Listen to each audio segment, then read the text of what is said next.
Hey everyone, welcome to the Monday, February 7th, 2022 edition of StudentLoanJustice.org. I'm going to get right into it, folks. If you're watching us on Facebook or on Twitter, I am more than happy to respond to any of your questions or comments if I can see them.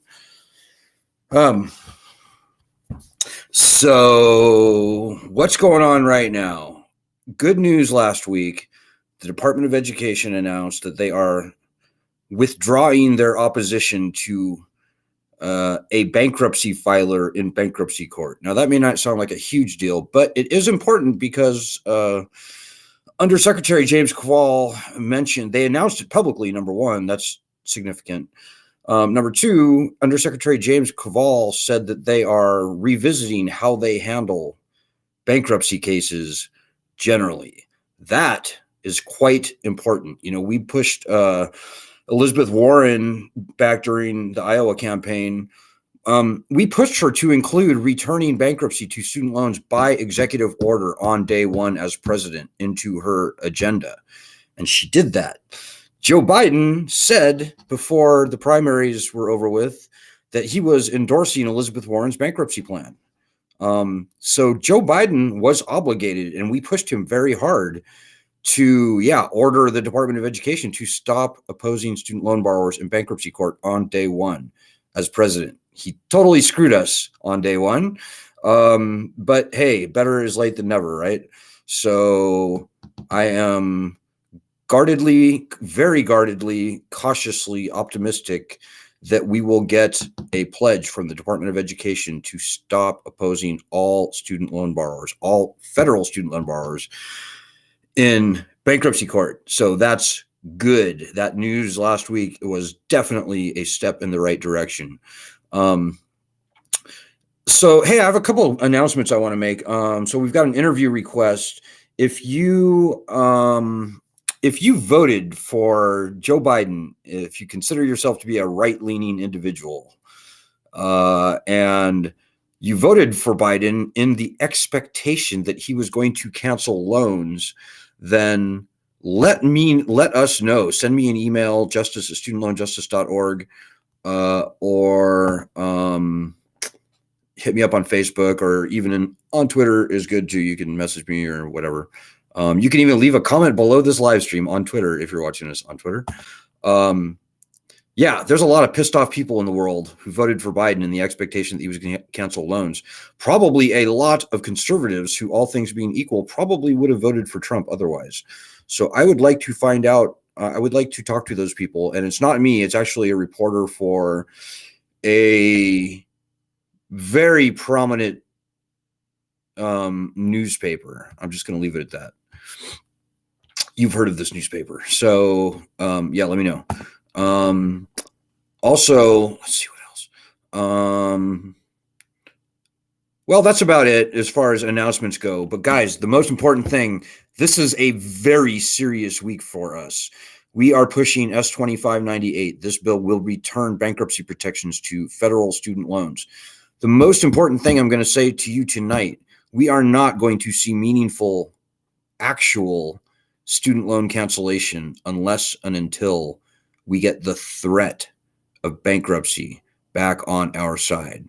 Nobody wants to file for bankruptcy. It's a terrible thing to have to do. I get that. That's not the point.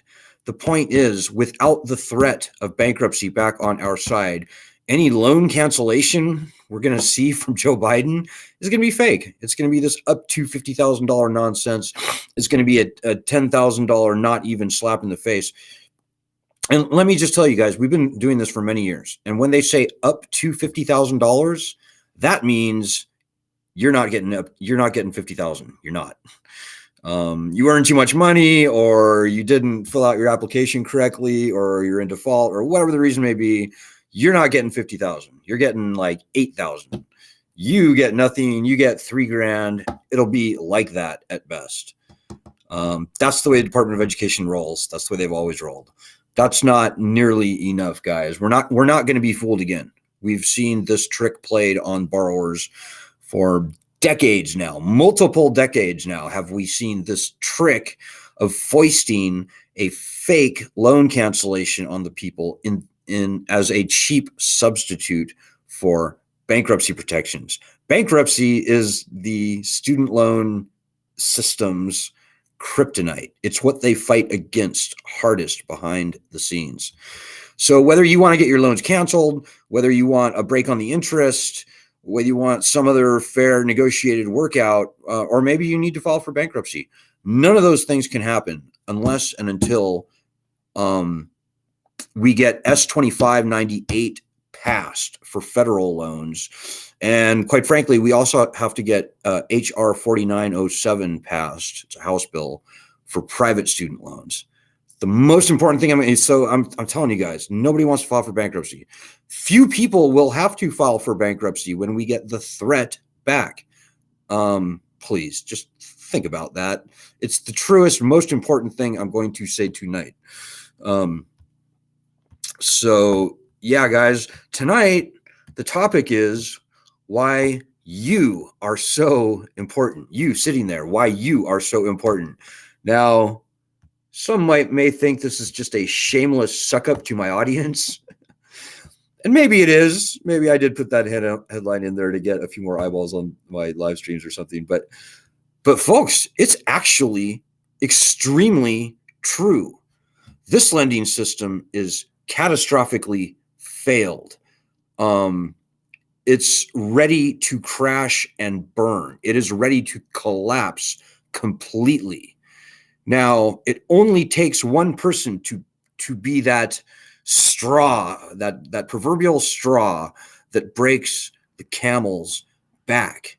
One person, literally one person, could be the one person to make that happen. I'll give you an example. So right now, over a third of U.S. states are underwater on their student loans vis-a-vis their state budgets. So, in other words, student loan debt in over a third of U.S. states exceeds the entire state budget. So states like Alabama, North Carolina, South Carolina, Texas, Tennessee, Florida, Ohio, Missouri, Michigan, South Dakota, New Hampshire, I think Nevada, and a couple others, Virginia. They are student loan debt exceeds the entire state budget. Most of those states have Republican governors. Now, we're a fiercely nonpartisan group. If you're a Republican, we're glad you're here. If you're a liberal, we're glad you're here. Wherever you fall on the political spectrum, we're glad you're here. As long as you're fighting with us, we're super happy that you're here. But guys, historically, the Republicans have opposed even the very moderate solution of bankruptcy protection to student loans. Historically, the Republicans have been against us. That is changing, but it's not changing quickly enough. So if even one person, if you live in any of those states, or even if you don't, if even one person can convince even one of those governors to stand up and say, Mr. President, I will not let my state be conquered and enslaved by this ridiculous federal debt. That would be the straw that breaks the camel's back. That would make national news. That would change everything. It would change the politics in this country. And there's a very good reason to believe that we can convince many governors, Republican governors, to do that. Look at the state of Georgia. Georgia is the worst state in the country, by the way. I don't think I mentioned them. The state budget of Georgia is $48 billion. The people of Georgia owe $82 billion freaking dollars in student loan debt. Most of that is federal debt. So the governor of Georgia, Brian Kemp, he calls himself a conservative, right? Conservatives are supposed to be for smaller government. They're supposed to be against the federal government. At least the governors are typically say bad things about the federal government, and they should. They also conservatives claim to be sort of against the colleges, right? Because the colleges are like these liberal bastions of whatever. So it is no stretch at all to imagine the governor of Georgia, Republican governor of Georgia, Brian Kemp, standing up and saying, Mr. President, enough. I will not let my state be conquered and enslaved by this federal student loan debt. There's nothing MAGA about that. There's nothing conservative about letting my state be wrecked. by this nonsensical, unconstitutional federal lending scam. Mr. President, cancel these loans. Or maybe even just more mildly, Mr. President, return constitutional bankruptcy rights to these loans. If Brian Kemp, governor of Georgia, was to do that, it would be a sea change in our country's politics. And it can happen. You know, Georgia, for example, was originally chartered as a refuge for imprisoned debtors. So they took people from debtors' prison in England and sent them to Georgia. That's how Georgia got its start. There's every reason in the world for Governor Brian Kemp of Georgia to stand up for his people over the federal government and maybe even up to the colleges. Stand up to the federal government, up to the colleges, stand up for his people and say exactly that. Now, we're pushing the governor of Georgia, Brian Kemp. We're also pushing the governor of Texas, Greg Abbott. We're pushing the governor of you name the state, like all the states I just mentioned, we're pushing them. Ron DeSantis in Florida. The state budget of Florida is $80 billion. The people of Florida owe nearly $120 billion in mostly federal student loan debt. So yeah, guys, we're pretty close on this. And it only takes one person to push that domino over. And when that domino falls, everything goes with it. Think about that. Now, you may be a Democrat, you may be a Republican. I don't care if you love Brian Kemp or Ron DeSantis or Greg Abbott in Texas, whether you are a Republican or a Democrat, whether you hate Republicans or love them, whatever your political stripes may be, really doesn't matter. We have a very strong argument to make. The state of Texas. State budget of Texas is $124 billion. Student loan debt in the state of Texas is like 141 or even $2 billion. There's nothing good about that. Texas is being wrecked. Georgia is being wrecked. Florida, Ohio, all those states I mentioned before. Did I say Tennessee, Alabama? Yeah, I think I did. So yeah, guys, you could be the one person that gets that first Republican governor to do what needs to be done. And so you need to put your back into it, because that's actually not the easiest thing in the world to do. The payoff is huge, obviously, because for the reasons I just said, you'd pretty much be saving the entire country. Like, I would take this banner behind me and I would like sign it and give it to you or something if you were able to do that. That's how important it is to me. But think about it, guys. We're talking about the lives and livelihoods of 45 million people. We're talking about a lending scam that should have been shut down decades ago. So the stakes are high, ladies and gentlemen. So just a throwaway phone call like, yeah, will you please tell President cancel loans? No, that's not going to get it done. You got to put your back into it. You know, it's a huge payoff here, but so you're going to have to fight a little harder than most people. Hey, we have a comment here from Leslie Fishman. Hey, Leslie. Leslie asks, any thoughts on the community college thingy today in the news? You know, Leslie, I have to say, I didn't see the news today. Why don't you shoot me a link and I'll respond to it on the cuff. I was pretty unimpressed that in Biden's Build Back Better package, funding for community colleges got ripped out of that. We always see a little tension between the community colleges and the for-profit colleges, even a little tension between the community colleges and the state schools. So I'm not sure what happened today, but I'd be interested to know. Hey, Doug Gustafson asks, question, you mentioned bulletproofing ourselves. We in Indiana need to know what to do to make that happen. That's a great question, Doug. So here's the background, guys. Before the pandemic, very few people, like less than half of everybody, was even paying on their loans. Today, almost nobody is paying. And if and when they try and turn this lending disaster back on May 1st, very few people are going to pay. Like, I'll be stunned if even 20, 22, 23% of the borrowers ever resume paying.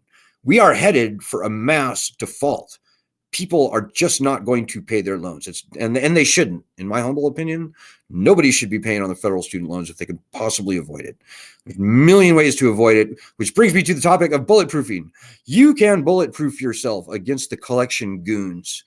Quite frankly, the best protection is when everybody quits paying, and that's just way too many people for the collection industry to come after. So that's the best protection, sort of a herd immunity type concept. But there, as a practical matter, there are a lot of things people can do. You know, you can, instead of being an employee, you can be a 1099 contractor. That way, when somebody comes for a wage garnishment, you are the boss, and you can tell them to pound sand. They're not going to get a wage garnishment from you. Tell them to go fuck themselves. Pardon my French. You know, you can also convince your employer, if they're asked to do a wage garnishment, to refuse the wage garnishment without a court order. I've seen this happen many, many times.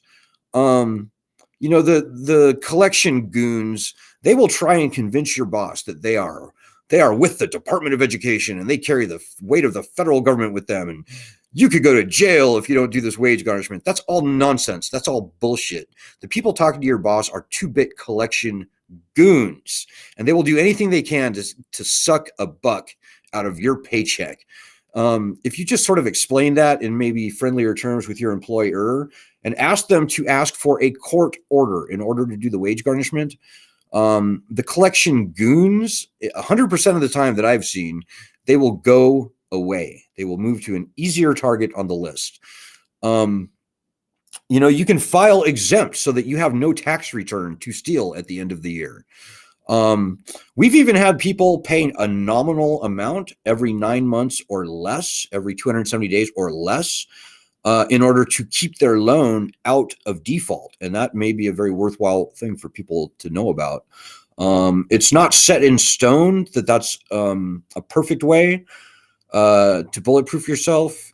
Because I've looked at the law, and it looks like if you made a token payment every 269 days, they still legally may have the authority to put your loans into default, but I've never seen that happen. So those are a couple of things you can do, Doug. But, you know, living off the grid, you know, you kind of have to think for yourself in many ways. Obviously, if you've got any chance of a lawsuit being filed against you, if you have assets on the books that are gettable, well, you probably want to revisit that whole situation, right? You know, even keeping large amounts of money in a bank account can be maybe, at least theoretically, a dicey proposition. I haven't seen too many people sued, Doug, but a few people have been, so it does happen. It's not unheard of. You know, the strongest advice I have for everybody, the thing that's really going to bulletproof everyone, is when we get S2598 passed. So we will have the threat of bankruptcy back on our side. That is by far and away and absolutely the most important thing that anybody can be doing right now. So, Leslie says, yes, that's what I mean. Yeah. Yeah. I found it very interesting that the stuff that came out of Biden's Build Back Better bill seemed to be the stuff that millionaires and billionaires don't really care about. So go figure, eh? We're not super impressed with Joe Biden, if you haven't noticed on this group. He betrayed us big time. With Biden, it was more than a stab in the back. It was an ice pick between the eyeballs. You know, he said he was going to cancel loans. He said he was going to return bankruptcy before the election. He said those things. Many people trusted him. And so, yeah, not huge Joe Biden fans. Now, I hold out every bit of hope that Joe Biden will come around. You know, Joe Biden, despite all his faults, he is a politician, but at the same time, he is a politician. So politicians go which way the wind blows, right? And we are the wind. Of the 45 million student loan borrowers in the country, federal student loan borrowers, around 38 or 9 million of them were never going to be able to repay their loans even before the pandemic. now that the pandemic is pretty much over, I think the number of non-payers is going to go up to 80 plus, way over 80%, 85% is my best guess. That's quite a headwind, is it not? I think that's quite a wind. In fact, that is the storm. And, believe me, folks, this group, as unlikely as it may sound, we are the eye of that storm. But for this group, we would not have bankruptcy legislation to fight for. But for this group, I kid you not, we would not be talking about loan cancellation by executive order right now. We started the petition that started that whole national conversation in March 2020. We were the very first news interview that I'm aware of on this topic was us being interviewed by Vice News in June 2019. So this group is where it's at. If you want to fight the student loan beast, this is ground zero right here. And we're glad you're here. I'm glad you're here. We need your help. Hey, Cynthia Hill says, I can't pay. No job because physically challenged after graduation. Well, Cynthia, you're not alone. As I said earlier, even before the pandemic, 64.3% of everyone was not paying. Can you believe that? Like, how can they even call this a viable lending system when 64.3% of the people were not even paying before the pandemic? Today, almost nobody's paying. And if and when they try and turn the lending system back on, I don't think even 15 or 20% of the people are going to pay. We'll see what that turns out to be. But I think a few people will resume paying on May 1st, like maybe 20, 25%. But I think by like July 1st, like within 2 months, everybody's going to be like, oh, no, I remember how disgusting these loans. No, I can't. I'm not doing this. Fuck that. Don't feel bad about it, Cynthia. Don't feel bad at all. We are in the majority. We were in the majority before COVID. So in my humble opinion, it is both unpatriotic and, quite frankly, I think a little stupid to pay on your federal student loans anymore. I mean, it's just, this lending system is done, guys. It's toast. You compare this lending system to the subprime home mortgage system, and it's like 10 times more failed. And it's not our fault. The borrowers in this country, the citizens, the people, we have not changed much since, let's say, the 1970s. What has changed is this lending system. They've weaponized it against us, and they've run it off the cliff. Numbers don't lie. The class of 2004 had a default rate of 40%. That's twice higher than the subprime home mortgage rate. But the class of 2004, they were only borrowing a third of what people are borrowing today. So for everybody walking around with student loans right now, even before the pandemic, I think the default rate was going to be 65, 70, 75%, somewhere in there, maybe even 80%. So this lending system was catastrophically failed even before the pandemic. Why would you throw your good money after bad? Why would you feed this beast? Don't do that. It doesn't help you. It doesn't help the 45 million other people in the country with student loans. It doesn't help the tens or the hundreds of millions of people who are going to follow in our footsteps. Now, I know everybody's going to make their own decision, obviously. Some people have jobs where they pretty much can't have defaulted loans, that sort of thing. So I get all that. And people will make their own decisions, but I'm just laying out the facts for you as they are. If you read Forbes magazine, you would never know how failed this lending system is. In fact, you'd be like, wow, I better get ready to pay because Forbes is saying that I should. People at Forbes are idiots. They are disgusting swamp creatures. They have no idea what's going to happen. They're just telling you what they want to happen. They work for the lending industry. Make no mistake. They both make their livings. Zach and Adam, the two guys that write most at Forbes about student loans, they make their living from the student loan problem. They are the worst swamp creatures you ever want to meet. And they're disgusting. Like, there's a headline from before the election when these guys were obviously fighting for Biden.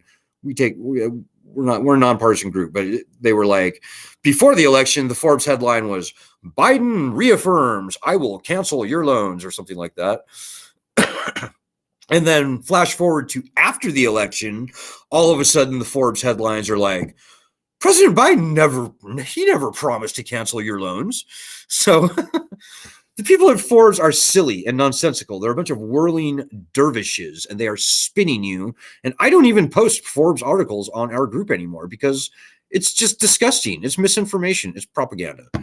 So I don't know why I'm talking about Forbes, but apparently that seems to be where my mind is right now. Michael Jacobs says, if they resume, they are disrespecting the community, knowing what we know about the predatory nature. Yeah, Michael. I mean, the people in Washington, they know what I know. And what I know is what I just told you. I think they are scared. They are very scared to even try to turn this lending system back on because they know what's going to happen. Nobody's going to pay. And everybody's going to be really effing pissed. And most people are going to be really pissed at Joe Biden. So, yeah, we got this, guys. We got this. Don't even trip. So Cynthia says, I totally agree. Don't pay these predatory loans. And how many even can? Right. The loans will not be paid, guys. The loans will be canceled.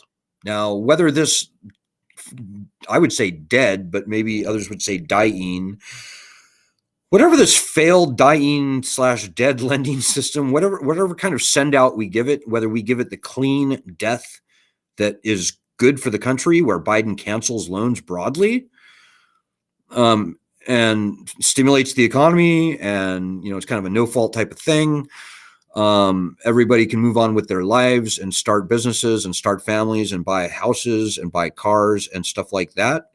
Whether we get that good death, or whether we get a very disgusting, dystopian, socially unrestful, probably civilly unrestful unwinding, maybe even violent. That really depends on how hard we fight, guys. I'm not kidding you. I mean, we've got to get S2598 passed. That's the first thing that really needs to happen. Now, again, there's the Hail Mary thing that I talked about earlier, and you are so important because you could be the guy that gets that very first, or girl gets the very first Republican governor to stand up and say, Mr. President, enough, cancel these loans. You could be that person. You could easily be that one person that does that. And I mean, I would give that national hero status, honestly. That to me is a heroic thing. So, it's funny what they're calling heroes these days, but whatever. So that is what's going on, guys. It's Wednesday, or it's Monday. I'm going to be back on Wednesday. I hope you enjoyed this live stream. I hope you'll come back. I'll be back. If I missed your comments, by the way, I apologize. That sometimes happens, both on Twitter and Facebook. It's not always, I can't always see the comments. But I'll be back on Wednesday with a special guest. We're going to do it a little bit early. Lisa Ansel from the University of Southern California in Los Angeles will be with us. We're going to be doing it at 4 p.m. 4 p.m. my time, which is 5 p.m. Eastern time. I had to do the math. So Wednesday we'll be here at 5 p.m. Eastern time. Ed will be back tomorrow, although Ed does not do his stuff on Twitter, unfortunately. So you have to come to our Facebook group to see Ed tomorrow evening. And that is facebook.com/groups/SLJ group. The very last thing I'll say is if you can donate at this time, it would be pretty helpful. We have to raise about $400 this week for our expenses, like keeping the lights on. So if you can go to studentloanjustice.org/donate, it would be super helpful. Okay, guys, that's it. I'll see you Wednesday and have a good night. Good luck. Good luck. Oh, very last thing, go to our website, do a month worth of our daily actions, studentloanjustice.org. Go there and do a month worth of our daily actions. It will help. So good luck, everybody. Godspeed. God bless.